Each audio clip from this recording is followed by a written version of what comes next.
So,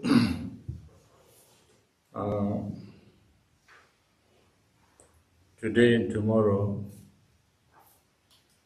we are supposed to go through some stanzas of the Buddha nature text, which is continuation of what we have little bit introduced on the first day, second day, I don't remember. You know, there are seven Vajra points in this text. And first Vajra point is Buddha. What is a Buddha?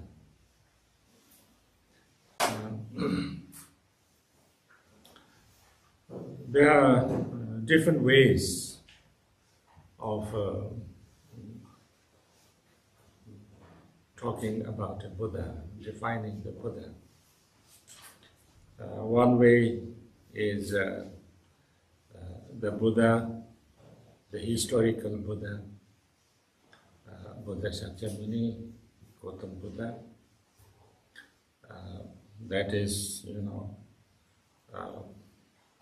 about 2,600 over years ago. He was born in Lumbini, which is now in Nepal, the border of Nepal and India. He was a prince, and then he went into the he went out of the, he escaped from the palace and searched for a way how to free oneself from the causes and conditions of suffering, and found the answer in form of Buddhahood or enlightenment in Bodh Gaya. And then he started to teach, starting from Sarnath, and then at the age of 80, he passed away in Kushinagar. So that's one description of the Buddha. The historical Buddha. And that Buddha taught the Dharma, and the Dharma continues till now. And his students, especially those who kind of became arhats and realized,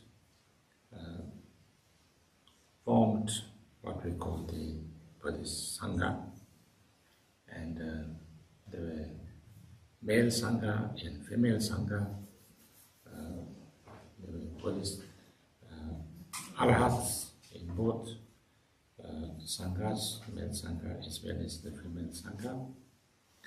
And then there was also the Bodhisattva Sangha, and then there are also teachings on Tantras and things like that. That's how the Buddhism, what we call Buddhism or Buddha Dharma, happened. That's one Buddha. Now from this, the Buddha said that he is not the only Buddha. There has been many Buddhas before, not only in this world or on this earth, but everywhere. Many different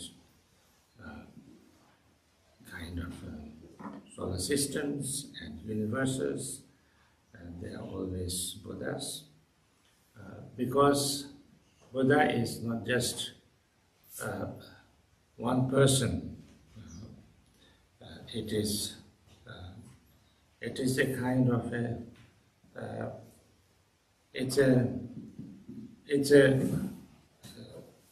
quality that you can awaken in everybody. So, there has been countless Buddhas in the past. There will be countless Buddhas in the future.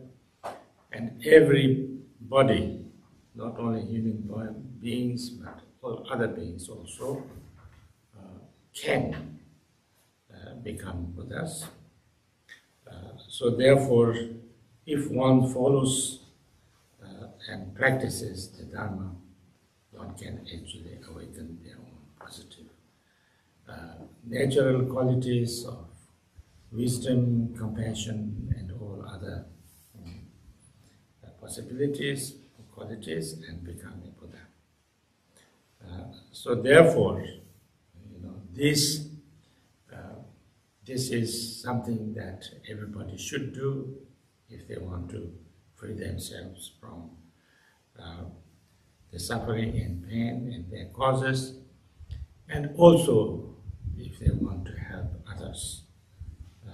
So therefore, the Buddha is not just a person or one person, but it is something that is a potential in every one of us. Now, there are different levels of explaining them. The most simple explanation is that somebody, a person who has kind of developed his or her wisdom and compassion to the utmost is a Buddha. Sometimes it's kind of explained like the word Buddha. The Sanskrit name is Buddha. Those who knows, those who have become awakened, those who become enlightened. Or Buddha is, I think, more close to English word enlightened. Tibetans translated Buddha as Sangye. They used a totally different word. Sang means like awaken, and Je means like blossom. So those people who got awakened from the slumber or the sleep of the ignorance, and whose wisdom blossomed, that is Buddha. That was. So therefore, anybody who could develop their wisdom and compassion to the utmost level is called a Buddha.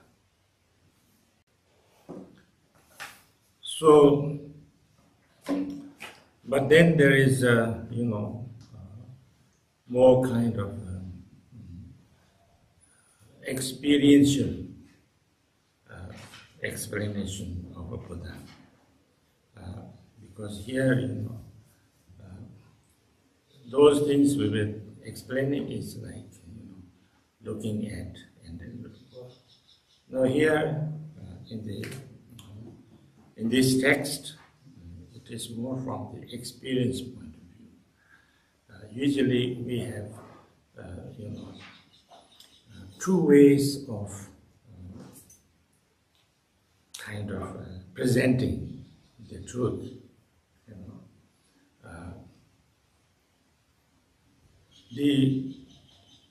Most of the teachings, like Pragyaparamita teachings, Madhyamika philosophies, like Nagarjuna's way of presentation, is,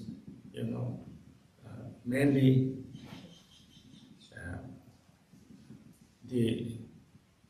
to look at how things are, a little bit from as if you are analyzing it, and then saying it's like this, like this.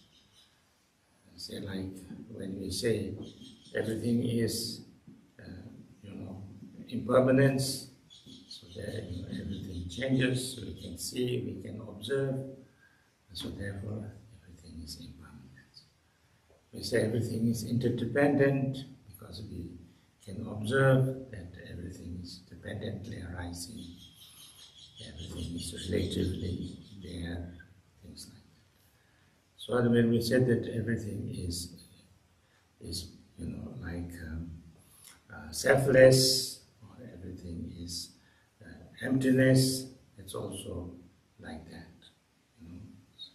It's analyzing and then saying that there is nothing we can find something truly existing. That's one way of looking at things. There's another way of looking, which is also done mostly like third Dhammacakra way, and also in the Vajrayana way, is how one actually experiences from the experience point of view. That's a little bit more difficult to understand, because there it's not intellectually looking, but experientially looking. So therefore, this understanding has to be clear, because otherwise then you feel as if these two books, like say like Nagarjuna's,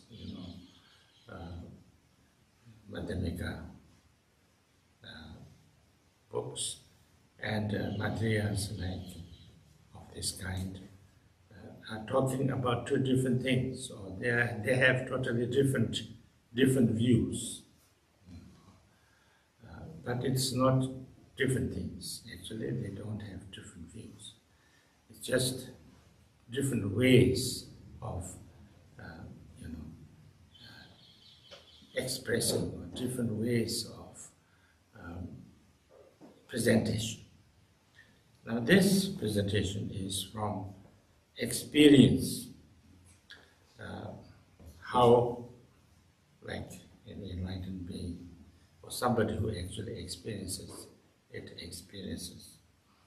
So therefore here, now when we talk about the Buddha, then first there is one stanza of homage to the Buddha. Then it kind of explains with 6 qualities or 8 qualities, and it a little bit explains in the next stanzas. So we will briefly go through that. The first stanza is the homage. Kanyi to ma uta me xie, sanji ni nam sanji, sanji ni ma tu tu shi, jiten topi lantan pa, chenzi rat duji chun, yungal bi fi jue na tu dat ji kor tezam zikban ji ze telan du. So this is translated here as Buddha is without beginning, middle, or end. He is peace itself, fully self-awakened and expanded in Buddhahood. Having reached this state, he shows the indestructible, permanent path, so that those who have no realization may realize, wielding the supreme sword and vajra of knowledge and compassionate love, he cuts the seedling of suffering and destroys the wall of doubts, along with its surrounding thicket of various views. I bow down to the Buddha. Actually, this is kind of repeating. First is Buddha is without beginning, middle, or end.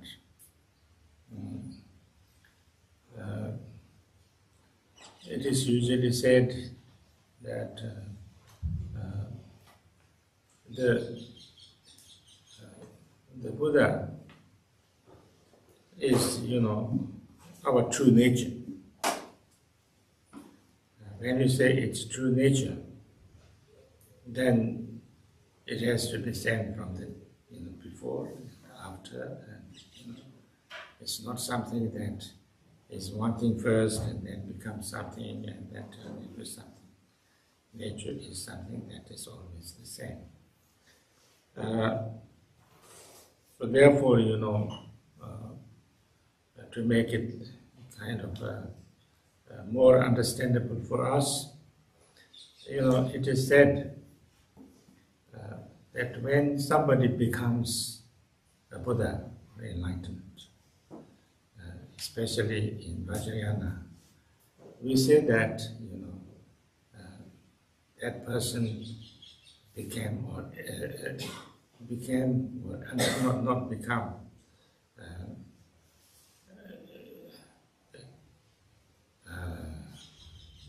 has realized or has become the primordial Buddha. We say something like that. He's attained the state of primordial Buddha, Vajradhara. So, primordial Buddha is the first Buddha. So, how it sounds a little bit contradictory, because how can I become primordial Buddha? I should be the last Buddha if I become right. But we said that that person attained the primordial Buddha or Vajradhara. Now, why you say this is this, that if somehow I attain Buddhahood now, it is said that I would not feel that, yesterday I was not Buddha, this morning I was not Buddha, but now, at 8 o'clock in the afternoon, just 10 minutes after I became Buddha, so now I became Buddha. I'm the newest Buddha, I'm the last Buddha. It is said that that's not the experience. The experience is that, I have never been anything but a Buddha. I was always Buddha. There was no time that I was not a Buddha. How come I didn't recognize it before? I was so thick-headed. Kind of, I don't think you said that, but it is said that it's like that. So therefore, it's not that you become enlightened. Well, you become enlightened by recognizing that, not that you changed, or you've got something that you didn't get before, or you lost something that you didn't, you couldn't lose before, but you just completely awakened to the state that you were like that all the time. So therefore, that's why it's explained that it is, something that was always there, beginning, middle, and there's no nothing, no change, no. His peace itself, fully self-awakened and self-expanded. And also,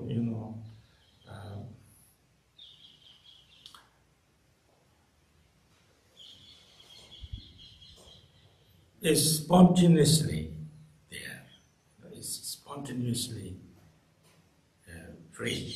So therefore, his peace itself is, this is how it's translated. In this translation, the translations will be very different because it's very difficult to translate these things because it's not easy to translate.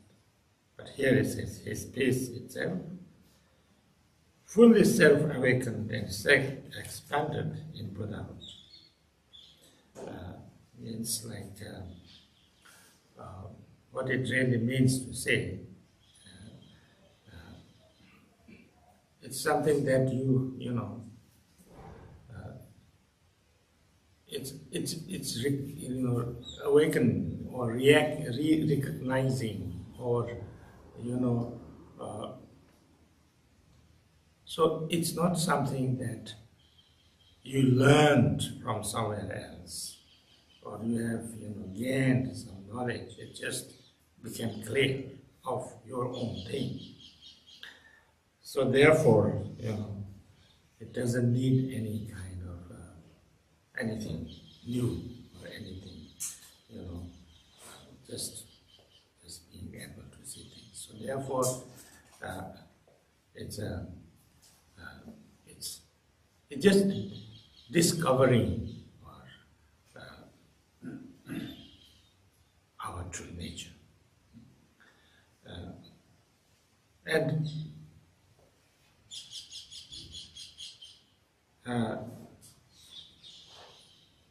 therefore, these three kind of qualities, you can call it if you like, is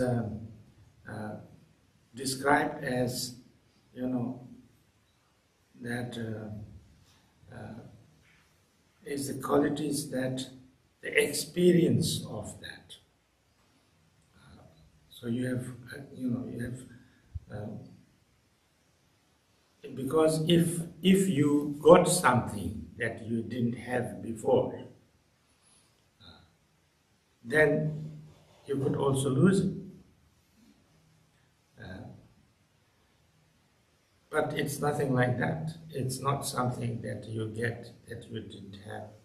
It's just whatever was always there, is true nature, which has been the same way when you were, with the most kind of lowest samsaric being, or when you were like a great bodhisattva, or when you are completely enlightened. It's exactly the same. The way things is same. And therefore, its true nature is there's nothing wrong with it. It's completely peaceful. It's completely liberated. It's completely pure. It's completely perfect. It's not. And just to recognize that. And therefore, when you actually understand it or experience it, it's a kind of self-realization. It's just opening your eyes and you see it, how things are.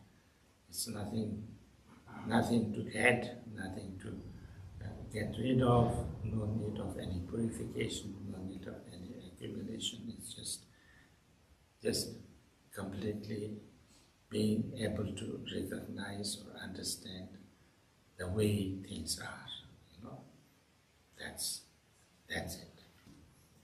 So then, if you ask, why it's necessary, because it's the same thing, and then didn't make any changes, and you have why you should get that, and then here it says, having reached this state, he shows the indestructible permanent path. So there's those who have no realization may realize. Because person who became enlightened can now, show this path, how to get there, how to.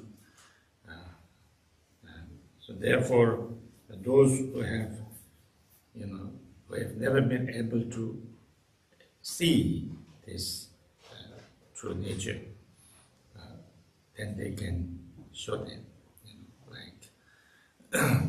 Sometimes it will come later on. If you have a treasure, sometimes you have a treasure under your bed, lots of gold and silver and diamonds and things like that. But you don't know. So therefore you are very poor and you don't have enough to eat, you don't have, any money, you cannot support anybody, you cannot even find your own, livelihood with. But actually it's always there. Then if suddenly you discover this treasure, which is just under your bed, then you could be a rich person and everybody, you can do whatever, you can buy whatever you want, So it's a little bit like that, when you understand this, you discover this, then you can show this. It's an indestructible path. It's not something that is new, it's not something that is, something changed, it's the way it is, but then we didn't know this, and therefore, we are in this trouble of all this samsaric and all these problems and difficulties. And wielding the supreme sword and vajra of knowledge, and compassionate love. When you understand this, when you, discover your true nature, then there is nothing that you become totally clear about how things are. So therefore you know exactly that there is actually nothing to suffer from. There's no need to suffer. There's no need to react with negative emotions. There's no need to. So therefore, you see that it's totally unnecessary. And therefore, you can have no need of hatred, no need of greed, no need of doubts, no need of fear, no need of, worries. So therefore, you are full of compassion, full of wisdom. And when you are full of wisdom and full of compassion, or limitless wisdom and limitless compassion, you also can help everybody to get rid of that. You have the potential, you have the possibility. So therefore, you have wisdom, compassion, and power. Power to help, power to liberate others. So these three, these are the six qualities of the Buddha. That you understand the nature, that you are, the way you are is changeless. It's the way always like that.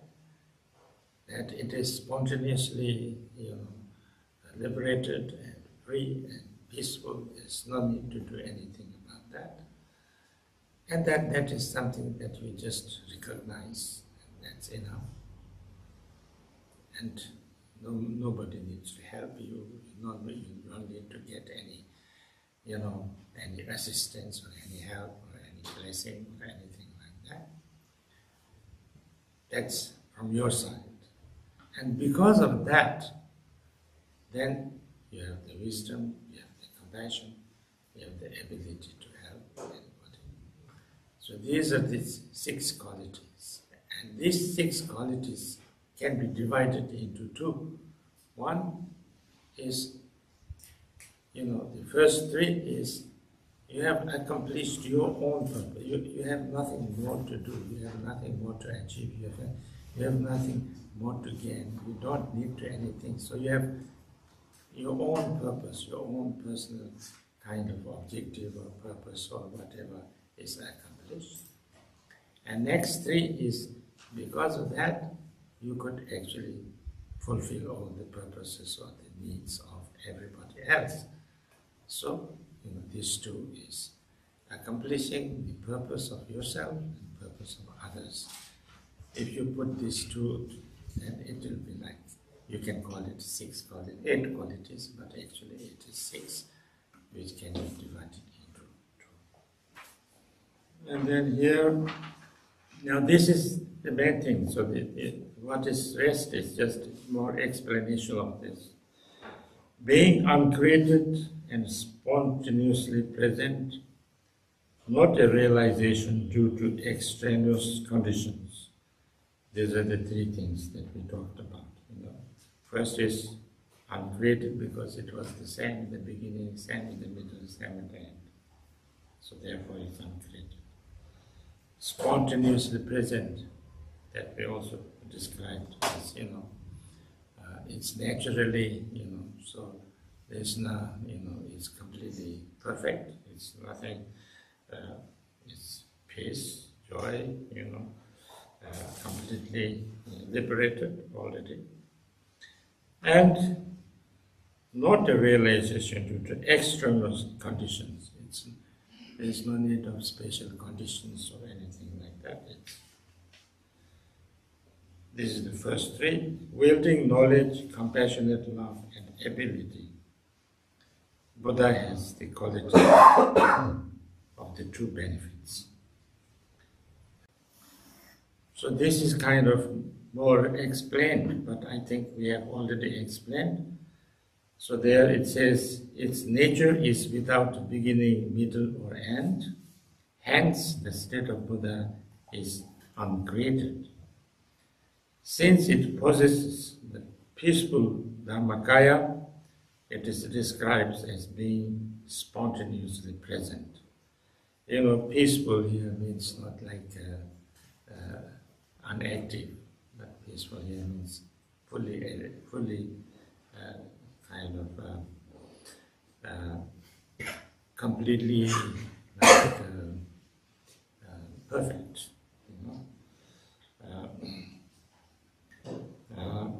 since it must be realized through self-awareness, it's not a realization due to extraneous conditions. These 3 aspects being realized, there is knowledge. Since the path is shown, there is compassionate love. There is ability, since the mental poisons and suffering are relinquished by primordial wisdom and compassion.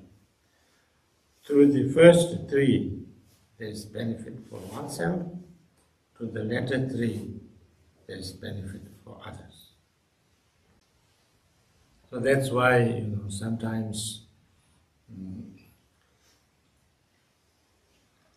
people say that, Buddhahood is permanent. Because, it's the same in the beginning, same in the middle, same in the end. There's nothing happening. But that does not mean that we cannot become Buddha. We cannot recognize Buddha. Because, it's not a matter of doing something, changing something. It's a matter of perception. It is usually said like this: the sky, the sky is always, blue, for instance, and it's always clear. The sun is always shining. But sometimes we have good weather, sometimes we have bad weather. The weather changes. But if we can go a little bit above that clouds, then it's always same. So in the same way, our ignorance, our misunderstanding. So the problem is not how we are, but a misunderstanding. That's why Gampopa says the samsara is a misunderstanding. So we misunderstand, we don't understand, we have a wrong way of saying things, and because it's a misunderstanding, it must be cleared. Like somebody said, you can fool somebody, some people, sometimes, but you cannot fool everybody all the time. It's a little bit the same way, that because that truth is there, and that's always there, the same way. So therefore, we can have a misunderstanding for some time, but that misunderstanding it has to be cleared sooner or later. So that's why, we say everybody has Buddha nature. That Buddha nature has to be awakened sooner or later.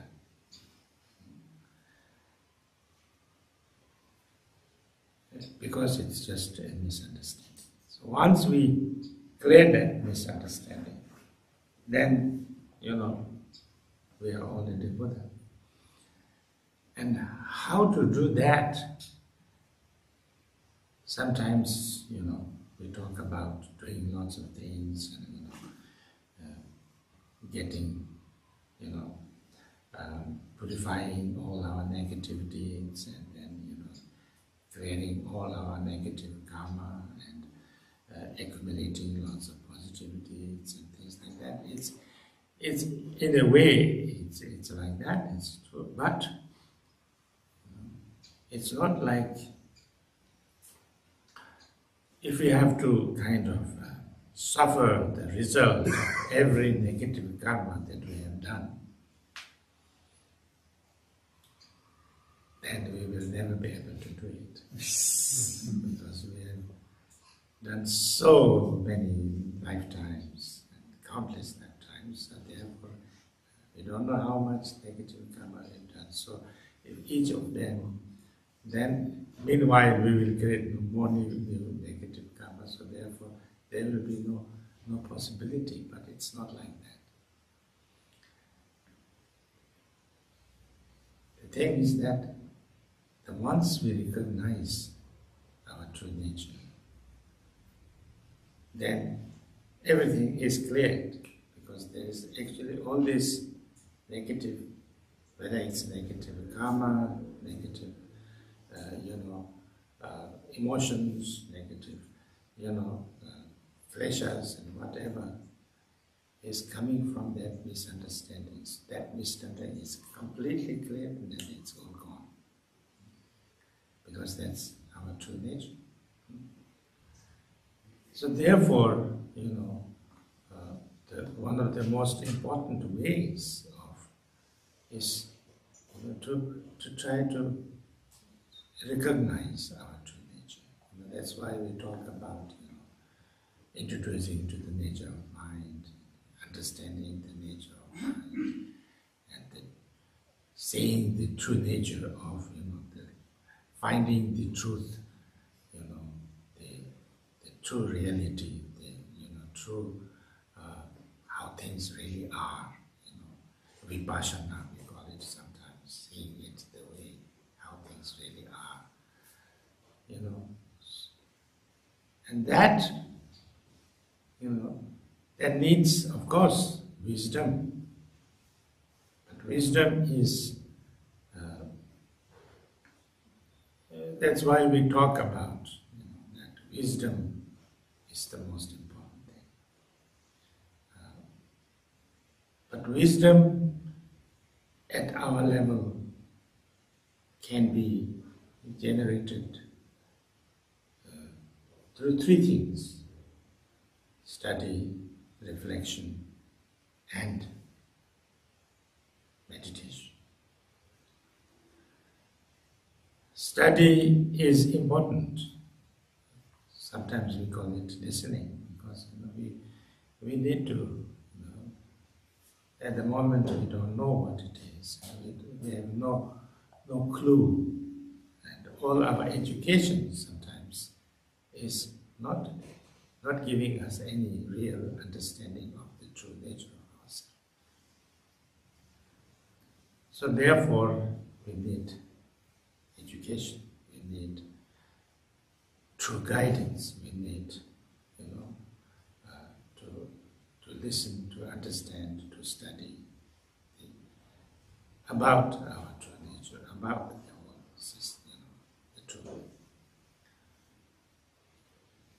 But even if we have a little bit of understanding, or we have some teachings and we believe in them,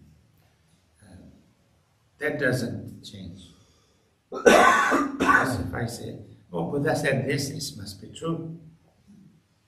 I believe in Buddha, yes, I believe in Buddha, because whatever Buddha said must be true. That doesn't really change anything, because I didn't understand. I didn't see it that way. I just believed. When we believe, that means, it must be true, but we don't understand. We don't experience. That doesn't work. So therefore, we have the second one, that is, actually asking questions, making arguments, exploring, investigation, try to investigate.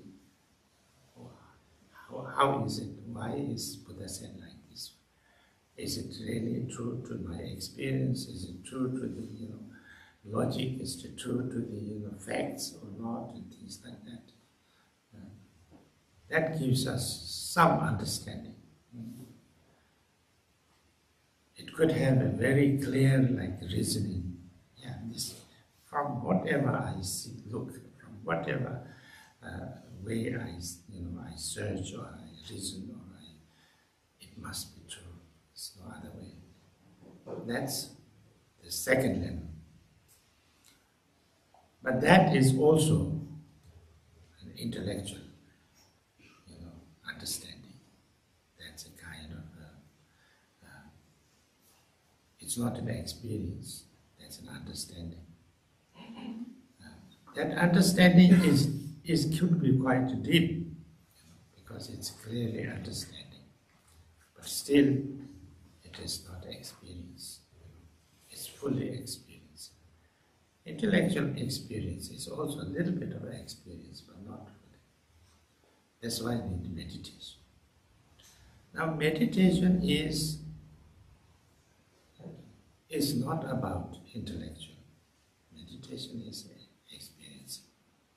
And meditation is more just being, just allowing ourselves to be totally in the natural state, and just to directly experience how the thing is.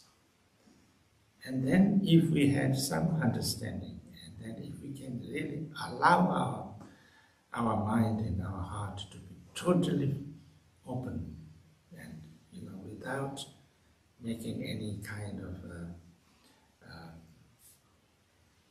any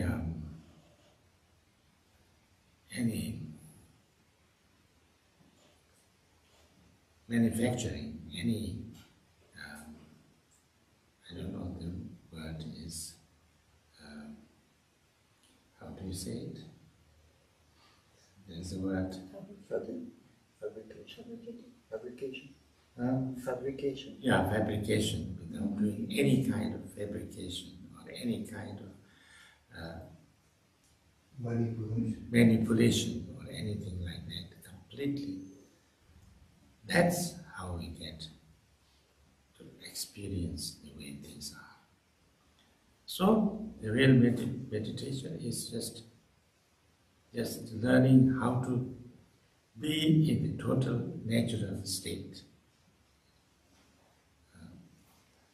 That's why in the Mahamudras, actually the Mahamudra practice, Mahamudra meditation practice is totally and completely based on this book. Yeah. So therefore, in the Mahamudra, you will say that, you said the ground Mahamudra, the path Mahamudra, and result Mahamudra. The ground Mahamudra means that for the nature, the way things are. The result Mahamudra means just that, to experience that is the result Mahamudra. And the path Mahamudra is then how to do that. Is to let our mind completely in the rest, in the natural state. So that's Mahamudra practice. So I think we will stop here tonight, and if there's questions, we will do it tomorrow. Nous allons arrêter maintenant et c'est des questions pour improviser demain.